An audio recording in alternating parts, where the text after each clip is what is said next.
Hi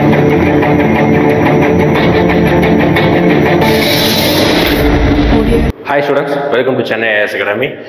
Today நம்ம என்ன பார்க்க போறோம் அப்படி பாத்தீங்கன்னா group 2ல ஜெனரல் அதாவது GSல கேட்கப்பட்ட ஒவ்வொரு யூனிட்லயும் கேட்கப்பட்ட ஒரு யூனிட்ல கேட்கப்பட்ட क्वेश्चंस உடைய அனாலிசிஸ் தான் பார்க்க போறோம். இப்போ இது எதுக்காக சார் நமக்கு தேவைப்பட போகுது? ஆல்ரெடி group 2 தான் முடிஞ்சதே சார். இன்னும் எதுக்கு அந்த क्वेश्चन வந்து அனலைஸ் பண்ண போறோம் அப்படினா group 2 உடைய சேம் பேட்டர்ன் தான் எங்க வச்சிருக்காங்க அப்படினா group 4 க்கு வச்சிருக்காங்க. அப்போ group 4ல நம்ம அடுத்து ஒரு இதற்காக நம்ம எதை வச்சுக்க போறோம்? group 2 எக்ஸாம் முடிஞ்சது, எழுதுனவங்க நல்லா எழுதுனவங்க அடுத்து நோக்கி போங்க, நல்லா எழுதாதவங்க விட்டுருங்க, பாஸ்ட் இஸ் பாஸ்ட் முடிஞ்சது. நம்ம அடுத்து இதற்காக நம்ம group 4 நோக்கி போகலாம்.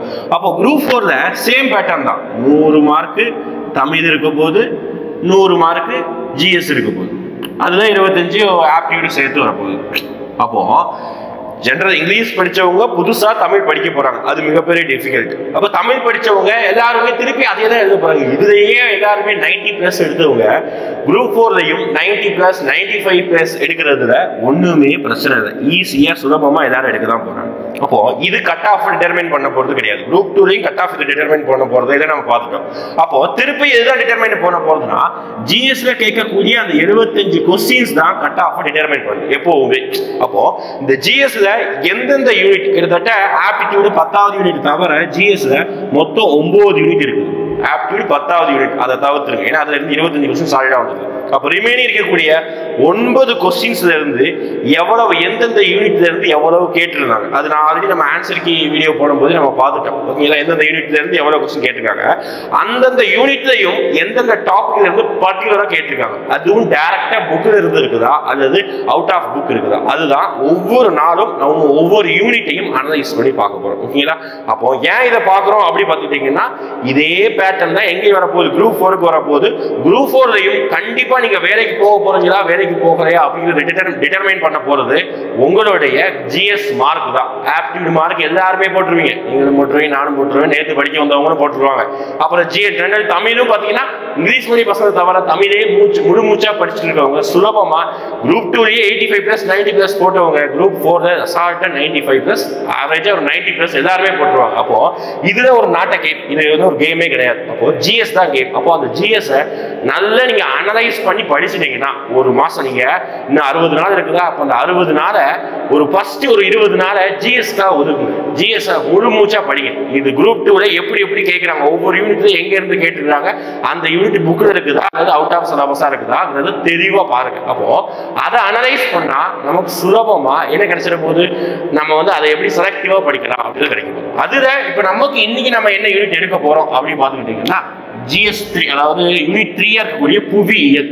ரொம்ப கம்மியான கொஸ்டின் தான் கேட்டாங்க. ஏன் சார் நம்ம ஃபர்ஸ்ட் இதை எடுக்கிறோம் அப்படின்னா கம்மியான கொஸ்டின் தான் கேட்டாங்க, ஈஸியான கொஸ்டின் தான் கேட்டாங்க. எங்க இருந்து கேட்டிருக்காங்க, நம்ம அதனால இந்த யூனிட் மாட்டிருக்கு கம்மியா தான் கேட்டிருக்காங்க.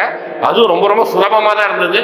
4 கொஸ்டின் தான் கேட்டிருக்காங்க. இந்த தடவை குரூப் 2ல யூனிட் 4ல எத்தனை கொஸ்டின் இருக்குது? ஜஸ்ட் 4 கொஸ்டின்ஸ், வெறும் 4 கேள்விகள் தான் புவியியல் இருந்து வந்தது. அந்த 4 கேள்வி எதை ஃபோக்கஸ் பண்ணி இருந்தது சிலபஸ்ல நம்ம சொல்லியிருந்தோம் வீடியோக்கள்ல. குரூப் 2 எக்ஸாமுக்கு முன்னாடியே எந்தெந்த யூனிட்ல ஓரளவுக்கு எதுக்கு அதிக முக்கியத்துவம் கொடுக்கணும், அதுல புவியியலுக்கு நான் சொல்லியிருந்தேன். புவியியலுக்கு கொஞ்சம் முக்கியத்துவம் கொடுத்தாலே போதும். அது மற்ற சப்ஜெக்ட் மாதிரி யூனிட் 9, 8 மாதிரியோ அல்லது யூனிட் 5 மாதிரியோ அதிக இம்பார்ட்டன்ஸ் கொடுக்க வேணாம், கொஞ்சம் லெஸ் இம்பார்ட்டன்ஸ் கொடுத்தாலே போதும். அதே மாதிரி தான் இங்க மற்ற யூனிட் கம்பேர் பண்றதை விட வெறும் 4 கொஸ்டின் தான் கேட்டுருக்காங்க. அந்த 4 கொஸ்டின்ஸ் எங்க இருந்து கேட்டிருக்காங்க தான் பார்க்க போறோம். சிலபஸ் உங்களுக்கு தெரியும், கண்டிப்பா எக்ஸாம் படிச்சவங்க சிலபஸ் எல்லாம் படிச்சிருப்பீங்க. ஃபர்ஸ்ட் இந்தியா லொகேஷன்ல இருந்து கம்யூனிகேஷன், ரிவர்ஸ், சாயில்ஸ், அப்புறம் சோசியல் ஜியோகிராஃபி எல்லாமே இன்க்ளூட் ஆகி ஓரளவுக்கு ஒரு பேராகிராஃப் மாதிரி இருக்கும் போது அப்ப அந்த சிலபஸ்ல என்னதான் கேட்டிருக்கிறாங்க அப்படின்னா ஒரு கொஸ்டின் ரிவர்ஸ்ல இருந்து கம்பல்சரி வந்திருக்கு, அதாவது ஆறுகள், அதுல இருந்து ஒரு கேள்வி வந்தது. அது என்ன கேள்வியா வந்தது, அதாவது மேற்கு நோக்கி பாயும் ஆறுகளின் மிகப்பெரிய ஆறு என்ன கேட்டிருந்தாங்க. ரொம்ப சுலபமானதான். மேற்கு நோக்கி பாயும் ஆறுகளே விரல் விட்டு நீளம். அது கொடுத்துருக்க 4 ஆப்ஷன்ல மேக்ஸிமம் எல்லா ஆப்ஷன்ஸுமே பாத்தீங்கன்னா மேற்கு நோக்கி பாயும் ஆறுகள் தான்.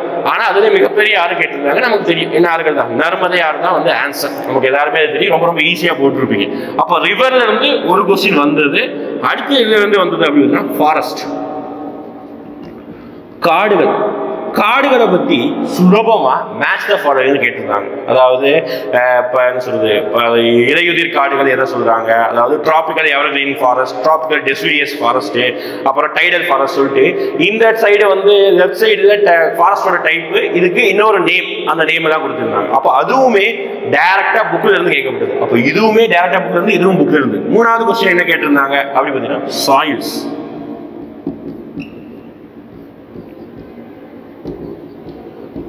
மண்கள், மண்ணை பத்தி அதிகமாக கேட்டிருந்தாங்க. அதுல இது மண்ணை பத்தி என்ன கேட்டிருந்தாங்கன்னா, எந்த மண்ணுல, அதாவது ஒரு மண்ணுல, அதாவது என்ன சத்துக்கள், அதாவது இந்த மண்ணுல என்னென்ன சத்துக்கள் அதிகமாக காணப்படுகிறது அப்படின்னு சொல்லி கேட்டிருந்தாங்க. அது பெரிய ஆப்ஷனா இருந்தது. கிட்டத்தட்ட இரும்பு, மெக்னீசியம், நிறைய சத்துக்கள் தான் காணப்பட்டது. அந்த மண்ணோட வகை கேட்டிருந்தாங்க. அப்போ கம்பல்சரி சாயில் இருந்து ஒரு கொஸ்டின் கேட்டிருந்தாங்க. அடுத்த ஒரு கொஸ்டின், இந்தியா லொகேஷன், இந்திய அமைவிடம் கேட்டிருந்தாங்க. ஓகேங்களா, இந்தியா லொகேஷன், இந்திய அமைவிடம். இப்போ நாலாவது கொஸ்டின் என்ன கேட்டிருந்தாங்க சொல்லியிருந்தோம், இந்திய அமைவிடம் கேட்டிருந்தாங்க. அதுவும் இந்திய அமைவிடம் கொஸ்டின் எப்படி இருந்தது பார்த்தீங்கன்னா ரொம்ப சுலபமா, அதாவது இந்தியன் மெடிட்டேரியன் கோடு வந்து எந்த, அதாவது போபால் வழியா பாஸ் ஆகுது, இந்த ஸ்டேட்மெண்ட் ரைட்டா, அதாவது ட்ரூ ஆஃப் ஃபால்ஸ், இந்த மாதிரி எந்த கூற்று எல்லாம் சரி, இந்த மாதிரி சிம்பிளா கேட்டிருந்தாங்க. லாங்கிடியூடு லாட்டிடியூடு வந்து எவ்வளவு டிஃபரன்ஸ் இருக்குது, இந்த மாதிரி ரொம்ப ரொம்ப ரொம்ப சுலபமா தான் இந்த கேள்வி கேட்டிருந்தாங்க. அப்போ ஜியோகிராஃபியை பொறுத்த வரைக்கும் 4 கொஸ்டின் கேட்டிருந்தாங்க. 4 கொஸ்டினுமே ரொம்ப ரொம்ப சுலபம், ஈஸி. 4மே எங்க இருந்து வந்திருக்குன்னா புக் கொஸ்டின். எல்லாமே இதுதான், புக்கில் இருந்து கேட்கப்பட்ட கொஸ்டின் தான். அதுலயும் பாத்தீங்கன்னா 10th கொஸ்டின், அதாவது 10th புக் இருக்குல்ல, 10th geography, social science, geography, புவியியல், அதுதான் எல்லாமே கிட்டத்தட்ட ரிவர் அதுல இருந்து வந்திருக்குது, ஃபாரஸ்ட் எதுல, சாயில் எதுல, இந்தியா லொகேஷன். நமக்கு தெரியும் புவியியல்னால அந்த 10th புக்கை படிச்சாலும் 2-3 கொஸ்டின் அட்டன் பண்ணிடலாம். இந்த தடவை கேட்கப்பட்ட கேள்வி 4மே பார்த்தீங்கன்னா மேக்ஸிமம் 10th இருந்து எடுக்கப்பட்டது. அப்போ இந்த 4 கொஸ்டினுமே ரொம்ப ரொம்ப ஈஸி, புக் கொஸ்டின் தான் கேட்டிருக்கிறாங்க. அப்போ நம்ம என்ன செய்யலாம், இதுல இருந்து அனலைஸ் பண்றது நமக்கு என்ன தெரிய வருதுன்னா, 4மே இந்த கொஸ்டின், இந்த கொஸ்டின், இந்த கொஸ்டின், 3 கொஸ்டின் டைரக்ட் கொஸ்டின். இது கொஞ்சம் ஒரு ஸ்டேட்மெண்ட் கொஸ்டினா இருந்தது. எதுவுமே புக்கை தாண்டி வெளியே போகல, ரொம்ப டிஃபிகல்ட் ஆகல, மாடரேட் கூட இல்லை, ரொம்ப ரொம்ப ஈஸியா தான் இருந்தது. படிச்சா ஆன்சர் பண்ணிடலாம், அந்த அளவுக்கு ஈஸியா இருக்குது. அப்போ நம்ம அடுத்த குரூப் 4க்கு நம்ம படிக்க வரும்போது, அப்போ தமிழ் நம்ம படிச்சுக்கலாம். எப்படியா இருந்தாலும் தமிழ் படிக்க போறோம், அது எப்படி படிக்கிற ஒரு வியூ தெரிஞ்சிடுச்சு. அப்போ ஜிஎஸ் படிக்கிறதா இருந்தா புவியலுக்கு நீங்க பாத்துக்கோங்க எந்த அளவுக்கு இம்பார்ட்டன்ஸ் வந்திருக்குது. அப்போ நம்ம குரூப் 4 படிக்கும் போது கொஞ்சம் இம்பார்ட்டன்ஸ் கொடுத்துக்கோங்க, கம்மியாவே கொடுத்துக்கோங்க, மற்ற யூனிட்ஸுக்கு அதிகமா கொடுங்க.